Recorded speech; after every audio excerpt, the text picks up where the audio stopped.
Perkenalkan, nama saya Mila Kesyaresa Putri Bulu Ginting dengan NIM 22141002. Saya Elitenti Gloria Baru-Barus dengan NIM 22140213. Saya Kadek Bia Patricia dengan NIM 2214021021. Aku Senia Putri Bulu Ginting dengan NIM 2214021026. Saya Lucia Loreka Della Sinaga dengan NIM 2214021029.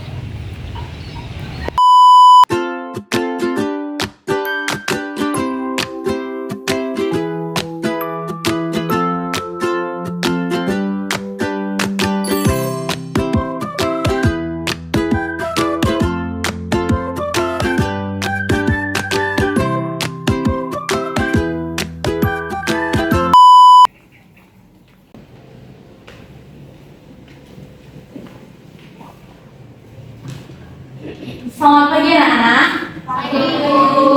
Gimana kabarnya hari ini, baik? Baik. Oke, sudah sarapan semuanya? Sudah. Oke, sebelum kita mulai pembelajaran kita pada pagi hari ini, ada baiknya kita berdoa terlebih dahulu. Berdoa menurut keyakinan kita masing-masing. Berdoa dipersilakan. Ibu akan absen dulu ya. Elitenti hadir. Hadir. Lima. Hadir Bu. Ini. Hadir. Bella. Hadir. Hadir. Hadir. Dunia. Hadir Bu. Sandia. Oke, hadir semua ya. Jadi pertemuan kita minggu lalu, Ibu berharap pertemuan kita kali ini dapat menyelesaikan materi kita mengenai asal usul nenek moyang bangsa nasionalnya.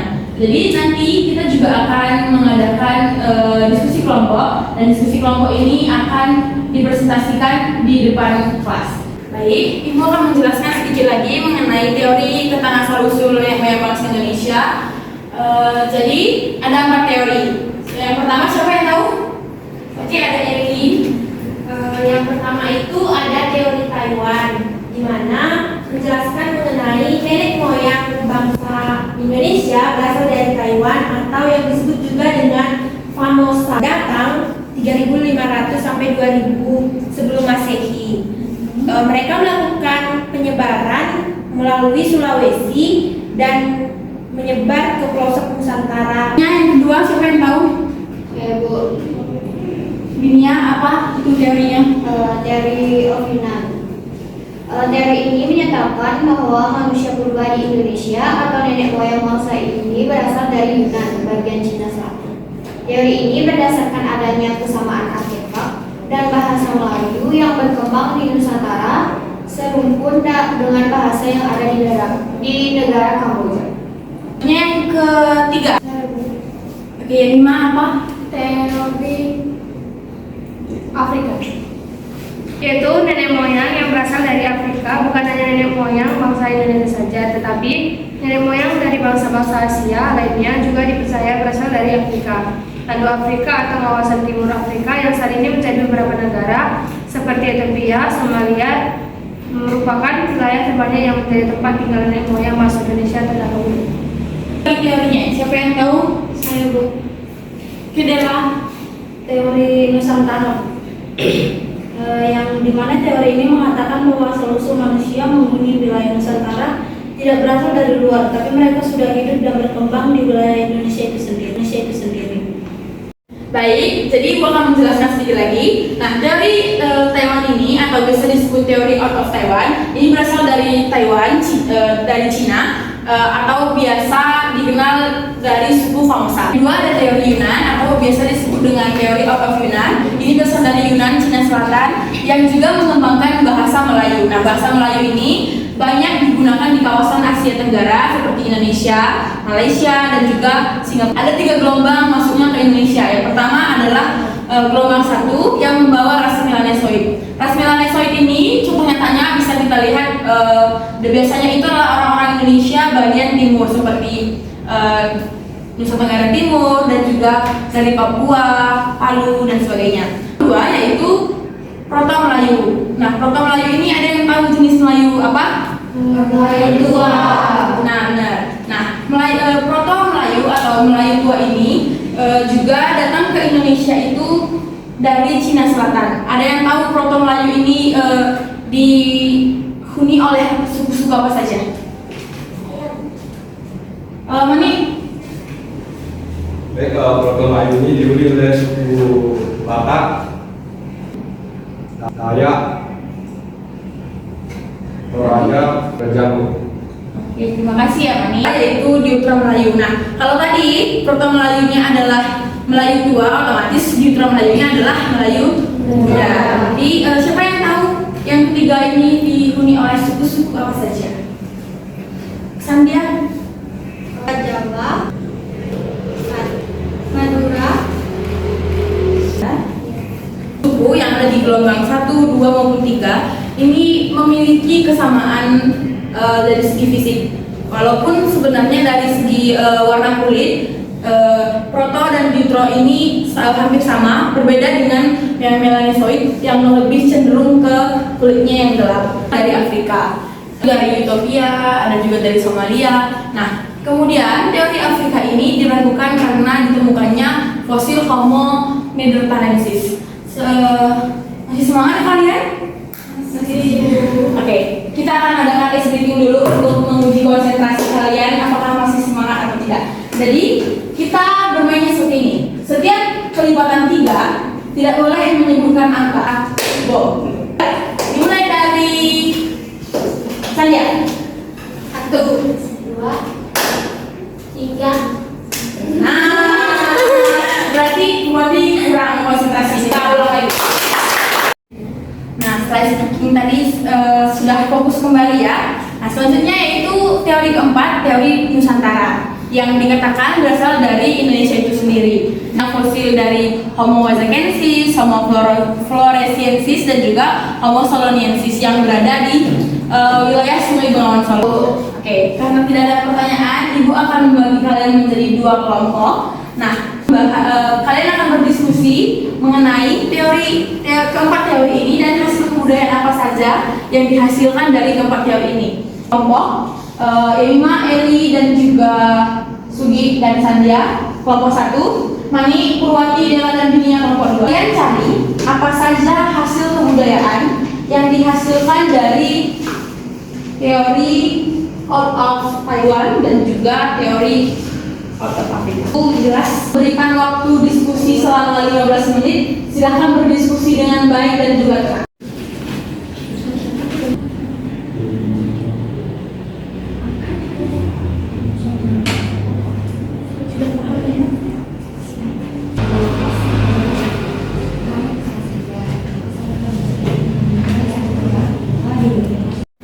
Jadi waktunya sudah habis, kita akan segera mulai presentasi apa yang telah kalian diskusikan tadi. Jadi untuk kelompok 1, silahkan maju ke depan presentasikan hasil diskusi kalian.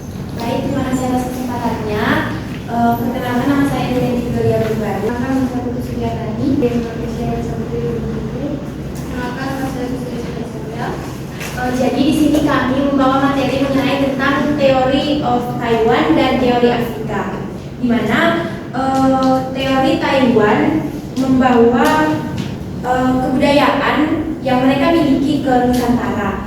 Yang pertama itu adalah budaya maritim, di mana menjadi pelaut dan ada juga bercocok tanam dan domestik untuk beternak. Itulah hasil kebudayaan yang dibawa oleh teori of Taiwan, itu bahasa yang dibawa oleh teori of Taiwan.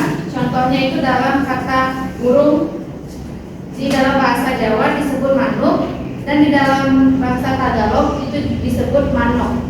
Adapun bukti sejarah dari teori ini yaitu adanya migrasi, di mana bukti sejarah Afrika ini juga dapat dilihat dari penemuan fosil laki-laki di Danau Nunggo. Dengan adanya fosil tersebut, dipastikan pernah ada kelompok manusia purba yang melakukan migrasi dari Afrika ke Asia dan Australia. Manusia purba yang berasal dari Afrika memiliki kemampuan untuk bertahan hidup dengan baik. Manusia purba ini juga sudah dapat menggunakan sumber daya alam dengan baik, dan mereka dapat bertahan hidup dengan baik. Baik, bukti yang kedua yaitu kemunculan Homo sapiens. Nah, teori of Afrika ini menyebutkan bahwa Homo sapiens muncul pertama kali di benua Afrika, 100.000 tahun yang lalu. Teman-teman, jika ada yang ingin ditanyakan, kami silahkan. Sudah menjelaskan tentang tanam. Nah, Apa saja jenis-jenis tanaman yang sudah ditanam?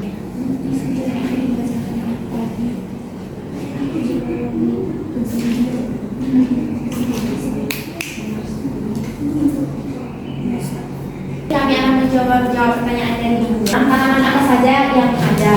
Nah, kami menemukan pada saat itu tanaman itu ada padi, jawawut, tebu, ubi besar. Untuk Ibunya, apakah jawabannya dapat diterima atau ada tambahan yang lain dari rekan-rekan? Silakan. Jawabannya bisa diterima. Terima kasih. Jadi sekian presentasi yang dapat kami lakukan. Untuk perhatian teman-teman semua kami ucapkan terima kasih. Terima kasih. Berikan tepuk tangan yang tinggi untuk kelompok 2. Silakan maju ke depan presentasikan hasil Diskusi kami tentang teori Yunan dan Nusantara. Perkenalkan, nama saya Luciana Dada Sinaga. Perkenalkan, nama saya Arif Andis itu Pradana. Perkenalkan, nama saya Nurwati Sunari. Perkenalkan, nama saya Karekdia Patricia. Sampaikan hasil diskusi kami yang mulai dari rekan saya. Yang pertama itu ada teori of Yunan. Nah, hasil kebudayaan dari teori of Yunan ini ada kebudayaan lompat batu, kapak tua, kebudayaan Brunei dan Dongson. Dari pertemuan tersebut menandakan adanya proses migrasi manusia di wilayah Asia Tenggara ke Nusantara sehingga menghasilkan kebudayaan-kebudayaan baru yang bisa dilihat sampai saat ini. Selanjutnya akan menyampaikan Baik, selanjutnya adapun hasil dari kebudayaan Nusantara itu yang pertama ada candi, kedua ada yupa atau prasasti, yang ketiga ada kitab suci atau karya sastra, keempat ada arca, yang terakhir ada relief. Teori Nusantara yaitu memiliki peradaban tinggi, bahasa Melayu berbeda dengan bahasa Kamboja, ciri khas rumpu bahasa Austronesia, penemuan fosil manusia purba. Baik, sekian presentasi dari kelompok 2. Apakah ada pertanyaan atau tanggapan? Saran? Kami persilakan. Kalau itu ada Dongson lagi. Dongson. Apakah yang dimaksud dengan Dongson? baik, kami ingin berdiskusi terlebih dahulu.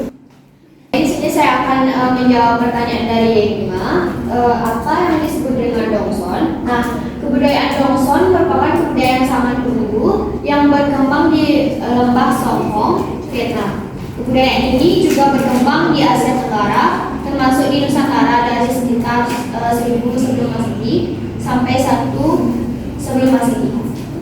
Nah, sebutan kebudayaan Dongson ini merupakan sebutan untuk kebudayaan zaman dulu di kawasan Asia Tenggara. Apakah bisa diterima?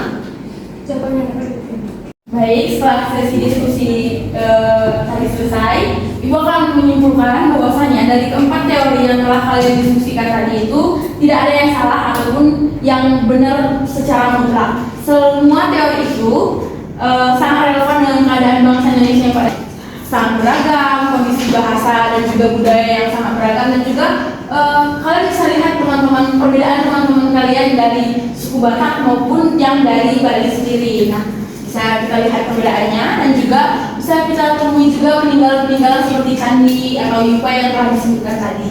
Jadi sekian untuk kelas kita pada pagi hari ini. Sampai ketemu di berikutnya. Untuk itu kita akan tutup dengan doa. Berdoa menurut kepercayaan dalam kita masing-masing, berdoa juga. Berdoa dapat diakhiri. Sampai jumpa di pertemuan berikutnya. Terima kasih.